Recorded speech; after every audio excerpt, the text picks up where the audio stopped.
ఎక్కువ పాములు కనిపించేస్తా ఉన్నాయి అని. అది నాకు స్నేక్ ఫోబియా చిన్న వయసు నుంచి ఎక్కువ ఉండేది. అది ఒక విచిత్రం. ఆ క్వశ్చన్ వేసుకొని ఎందుకు ఈరోజు ఇంతలా కనిపిస్తుంది, నాకు కనిపించకూడదు కదా, ఇన్ని గంటలు ధ్యానం చేస్తున్నాను కదా అని వేసుకున్నప్పుడు ఎందువల్ల ఆ ఫోబియా నాకు వచ్చింది కూడా చాలా విచిత్రం అండి.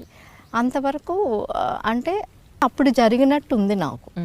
అప్పుడు ఆ పాము కాటేసినప్పుడు అండి ఆ శరీరంలో ఆ విషయం ఎట్లా పైకి వెళ్ళడము, ప్రాణం ఎలా బయటకు రావడము, ప్రాణం బయటకు వచ్చేసినప్పుడు ఎంత ఆనందంగా ఉంది. ఇప్పుడు death is a beautiful experience, not a painful experience అన్నది అర్థమైందండి.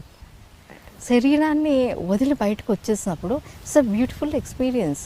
ఇప్పుడు బంగారు పంజరంలో కూడా ఒక పక్షిని బంధించి అది బంగారు పంజరమే ఉండొచ్చు, కానీ వదిలిపెట్టినప్పుడు ఎంత హ్యాపీ అండి ఆ పక్షి. ధ్యాన సాధన చేస్తున్నాను కదా, ఎక్కువ